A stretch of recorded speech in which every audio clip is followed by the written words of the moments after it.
हर हर महादेव। प्रिय दर्शकों, बात मिथुन राशि की, बात जुलाई की महीने की। जुलाई के महीने में मिथुन राशि वालों के लिए कितना और कब, अर्थात किस तिथि को क्या मिलने वाला है, इसी विषय पर क्या होगा, क्या नहीं होगा, क्या करना चाहिए, क्या नहीं करना चाहिए, इसी विषय पर इस वीडियो में चर्चा करेंगे।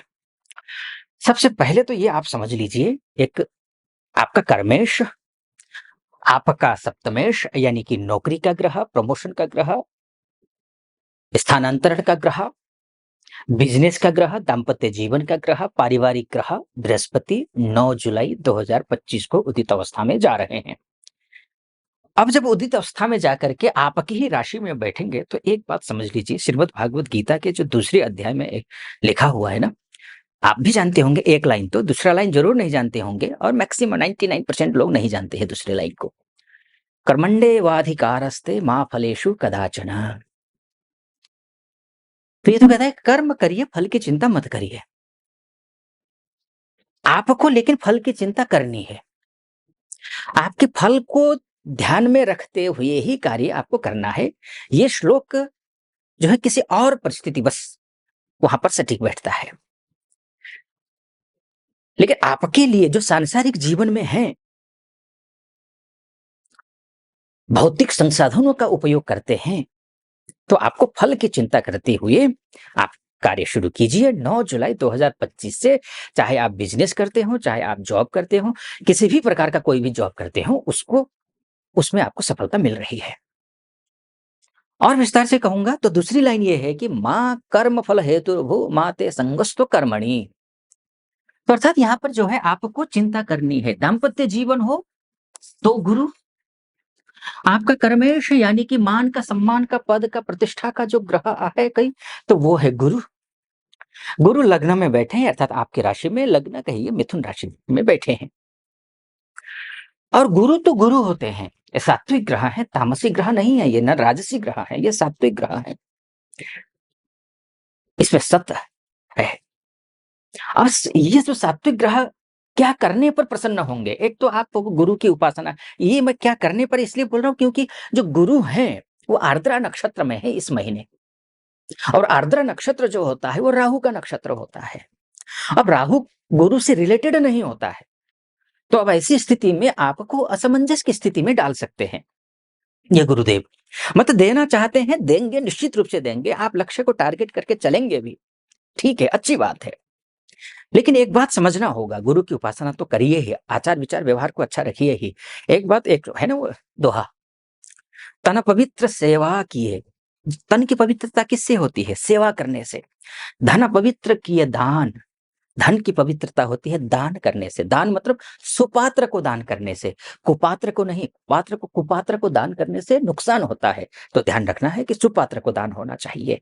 सेवा और दान, और मन पवित्र हरि भजन से, हरि भजन से होए त्रिविध कल्याण, यानी हरि की भजन करनी है। यानी कि गुरु जो है वो देवताओं के गुरु हैं, उनको भजन, कीर्तन, पूजा पाठ, सात्विकता, सत्संग, आचार विचार, नॉलेज गेन करना, जिस किसी भी विषय पे, जिस किसी भी क्षेत्र में हैं आप, उस क्षेत्र के चरम पर पहुंचना, ये गुरु। अगर इन इन सभी चीजों से आप अगर जुड़ते हैं तो गुरु मजबूत होंगे। तो होगा क्या कि अगर राहु के नक्षत्र में बैठे होते हुए भी आपको रिजल्ट अच्छा दे देंगे। ठीक है जी, एक तो ये है। दूसरा, ओम नमो भगवते वासुदेवाय, इस मंत्र का जाप करिए। ठीक, तुलसी जी पर जल चढ़ाइए, केसर या चंदन का, केसर या हल्दी का टीका लगाइए, तो आपके लिए शुभ होगा। ठीक है जी। अब आता हूं, ये तो गुरु के माध्यम से बात हो गई। सभी ग्रह अपनी अपनी भूमिका निभाते हैं। अन्य ग्रह क्या कुछ कह रहे हैं जुलाई के महीने में, इस विषय पर भी चर्चा करेंगे। उससे पहले आपके समक्ष एक बात कहना चाहूंगा, एक निवेदन रखना चाहूंगा, वो ये है, यहाँ तक पहुंचे हैं आप, अगर आपको मेरा विश्लेषण सटीक लग रहा हो तो चैनल को सब्सक्राइब कर दीजिएगा, वीडियो को लाइक, और कमेंट बॉक्स में जाकर के महादेव का भक्त हूं, गर्व से कहता हूं महादेव का भक्त हूं, कृपा आप पर भी बनी रहे, ऐसी मेरी कामना। हर हर महादेव 5 बार, 11 बार, 21 बार, जो भी श्रद्धा बने आप लिख दीजिएगा। चलिए फिर से विषय पर लौट करके आता हूं। बात गुरु की हो गई है, ठीक है। शुक्र की स्थिति को देख लेते हैं। शुक्र विदेश में रहने वाले हमारे बहुत सारी माताएँ हैं, बहनें हैं, भाई-बंधु हैं, एमएनसी में काम करने वाले हैं, विदेश जाना चाहने वाले हैं या फिर और वहाँ पढ़ाई-लिखाई कर रहे हैं। इस उम्मीद के साथ में कि पढ़ाई भी करेंगे, इसके साथ में कुछ काम भी करेंगे, पार्ट टाइम जॉब करेंगे, ताकि घर से जो पैसा भेजना है, वो जो बर्डन है, वो माता-पिता पर कम हो। लेकिन असफलता मिल रही हो। ये जो शुक्र है ना, ये 26 जुलाई तक अच्छा है, बहुत अच्छी स्थिति में है। निश्चिंत रहें, आपके निजी जीवन हो, यानी कि आपकी अ, निजी जीवन अर्थात आप किसी से प्रेम करते हैं, विवाह करना चाहते हैं, तो उसके लिए और कटुता चल रही है, तो शुभता आ सकती है, मधुरता आ सकती है।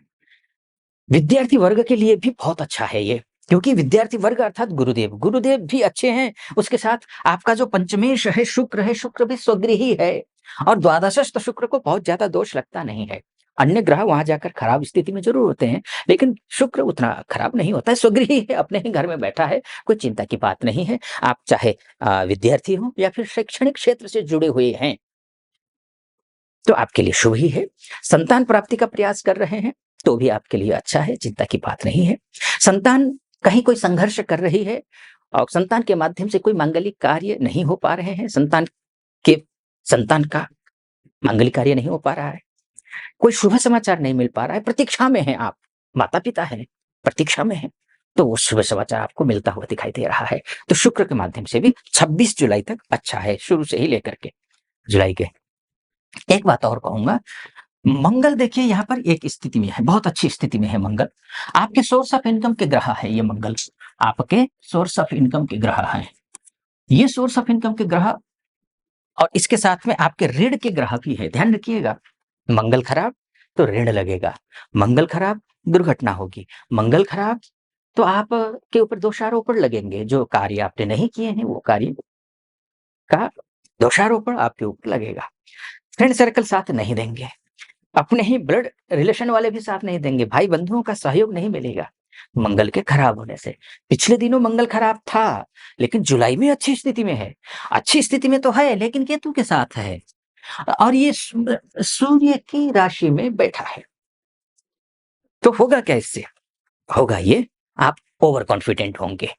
आपका कॉन्फिडेंस बढ़ाना अच्छी बात है, स्वाभिमानी होना अच्छी बात है, लेकिन स्वाभिमानी और अभिमानी के बीच में जो एक लकीर होती है, उसको क्रॉस करना बुरी बात है। आप स्वाभिमान से निकलकर अभिमान में प्रवेश कर सकते हैं, इस बात का डर है। बस आपको क्या करना है? हनुमान चालीसा का पाठ करना है। आप ऋण से मुक्त होने जा रहे हैं। ऋण, अगर पैसे की जरूरत है तब भी, पैसे देने हैं तब भी, लेकिन शत्रु बने रहेंगे, वो कारण आप ही रहेंगे। आप थोड़ा-सा डाउन टू अर्थ रहिए, तो रिश्ते अच्छे होंगे, शत्रु भी नहीं बनेंगे, रोग भी दूर होगा, स्वास्थ्य के दृष्टिकोण से भी आप अच्छे होंगे, हर एक दृष्टिकोण से आप अच्छे होंगे। लेकिन ध्यान रखिए, ये मैंने मोटा-मोटी तौर पर बताया है कि ये जुलाई का महीना ऐसा रहने वाला है। निष्कर्ष के तौर पर बोलूं तो काफी हद तक शुभ है, शुभ है। लेकिन आपकी कुंडली क्या कहती है? वास्तव में तो आपकी कुंडली ही देखिए, ये तो मोटा-मोटी तौर पर है। आप अपनी कुंडली दिखाना चाहते हैं कि संघर्ष करते आ रहे हैं, संघर्ष करते जाना है या कहीं कोई सुख है? इस विषय पर चर्चा करना चाहते हैं तो नीचे नंबर है, उस नंबर पे कॉल कीजिए, व्हाट्सएप कीजिए, मेरी टीम से बात कीजिए, अपॉइंटमेंट ले लीजिए, मैं स्वयं आपकी कुंडली का विश्लेषण करूँगा। सटीक लगा हो, सब्सक्राइब, लाइक और कमेंट ज़रूर कर दीजिएगा। फिलहाल अनुमति दीजिए। हर हर महादेव।